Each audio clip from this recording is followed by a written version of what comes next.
छोटे से गांव में रामू नाम का एक गरीब किसान रहता था। उसके पास केवल एक छोटी सी झोपड़ी और थोड़ी सी जमीन थी, जिस पर वह मेहनत से अनाज उगाता था।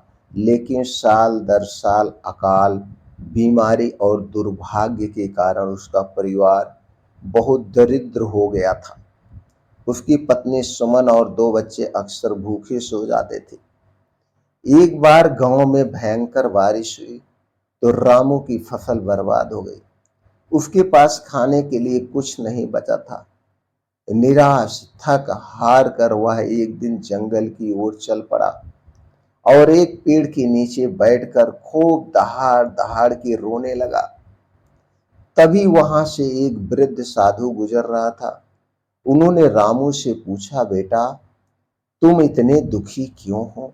लगता है तुम्हारे ऊपर दुखों का पहाड़ टूट चुका है, जो तुम इतना दहाड़ दहाड़ के रो रहे हो। रामू ने सारी व्यथा सुनाई और कहा, गुरुजी, मैंने कितनी मेहनत की, लेकिन मेरी गरीबी कभी दूर नहीं होती।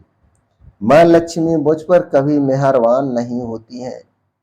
साधु मुस्कुराए और बोले, तुम्हारी गरीबी के कारण तुम्हारी सोच है। माँ लक्ष्मी सिर्फ धन की देवी नहीं है, वह उन पर कृपा करती हैं जो ईमानदारी से मेहनत करते हैं और दूसरों की मदद करते हैं।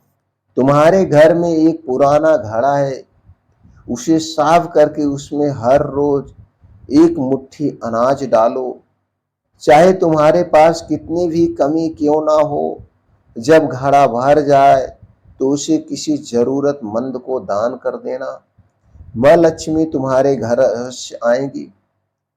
रामू ने ऐसा ही किया। उसने अपने घर के पुराने घड़े को साफ किया और रोज थोड़ा थोड़ा अनाज उसमें डालने लगा। कुछ दिनों बाद घड़ा भर गया। रामू ने उसे गांव के एक भूखे बुजुर्ग को दे दिया। उसी रात एक चमत्कार हुआ। रामू की पत्नी सुमन ने सपने में देखा कि माँ लक्ष्मी उनकी झोपड़ी में आई हैं और कह रही हैं, तुमने थोड़े तुमने थोड़े में भी दान दिया, इसीलिए मैं तुम्हारे घर वास करने आई हूं। अगले दिन जब रामू अपने खेत में गया तो उसने देखा कि उसकी सूखी हुई भूमि पर हरियाली छा गई है।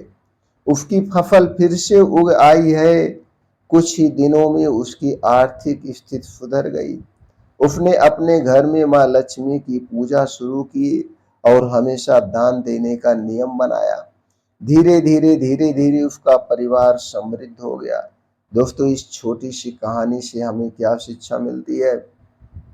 माँ लक्ष्मी उन्हीं के घर में निवास करती हैं जो मेहनत करते हैं, ईमानदारी से रहते हैं और दूसरों की मदद करते हैं, कभी दूसरे को सताते नहीं हैं।